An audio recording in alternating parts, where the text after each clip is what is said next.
This video details the steps needed for Trogoderma adult beetle dissection. It has been produced by the Department of Agriculture and Food, Western Australia, with CRC Plant Biosecurity.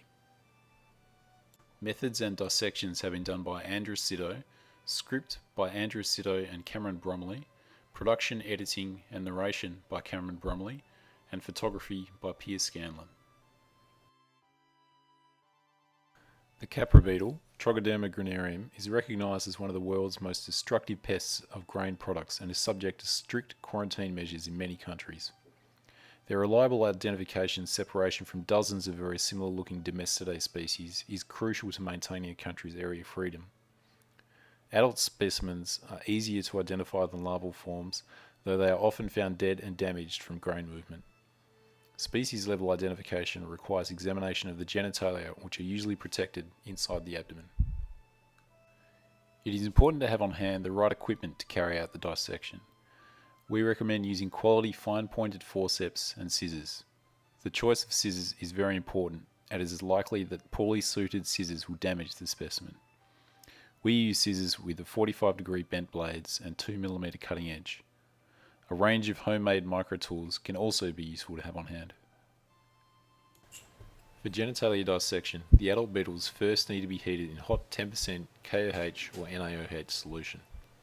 This helps soften the body contents and begins to dissolve the internal tissues. Here, the preserving ethanol is siphoned off and KOH added to the vial.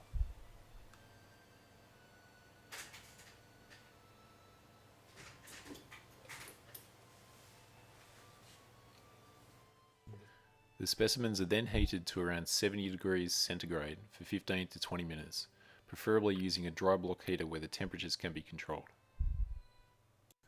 The specimen is then placed back in ethanol into a cavity glass or concave microscope slide ready for dissection. First, the abdomen is separated from the body by pressing at its base. The KOH should have softened the specimen enough for it to separate easily. For female beetles, the tergites are then cut or ripped laterally, leaving the last segment untouched. This is where quality forceps can make a big difference. Here, we are carefully holding the abdomen with one pair and using the other pair of forceps to tear the more flexible tergites free.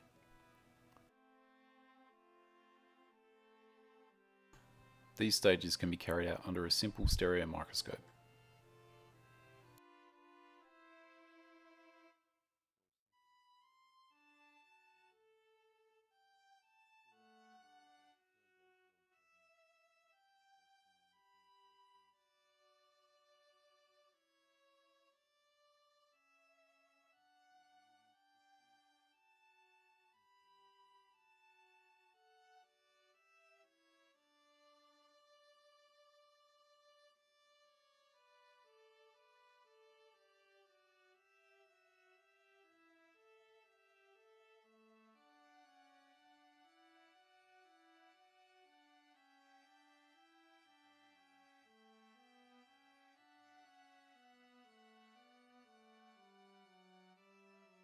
In this image, you can see that the KOH has not properly dissolved the abdominal cavity contents.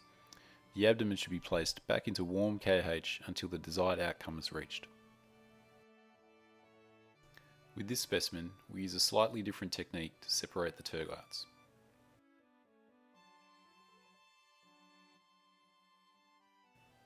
After separating the abdomen from the body, it is carefully held with one pair of forceps.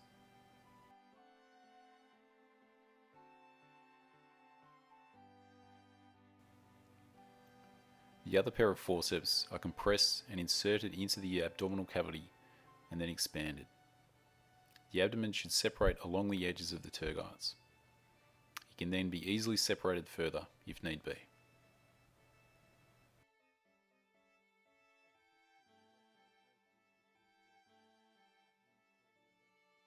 Commonly, with male specimens, the genitalia can simply be pushed out with some gentle pressure.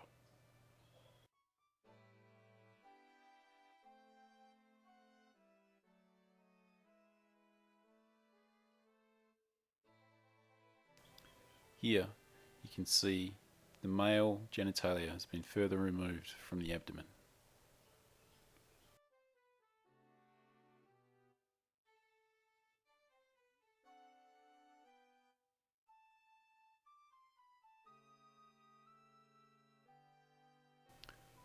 After being placed on a slide, using microtools, we are carefully separating out the male Adiagus from the remaining tissue. Care is needed during this process as it can be easily damaged.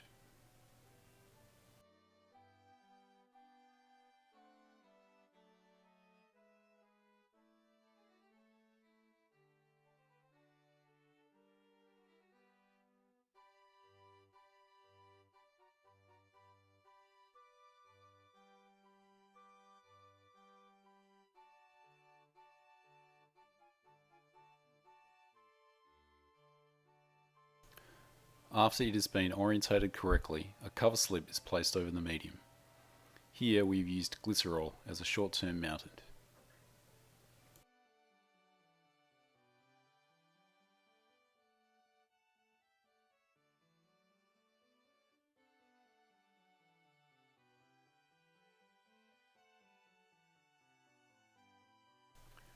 The Adiagus is now ready for examining.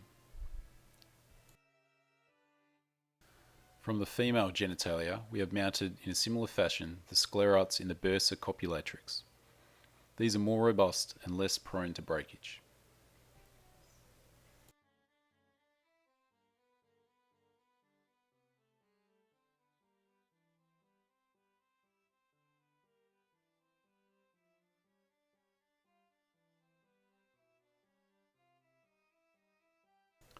Once examinations have finished, the separate body parts, including the genitalia, should be mounted on a cardboard rectangle for curation as shown.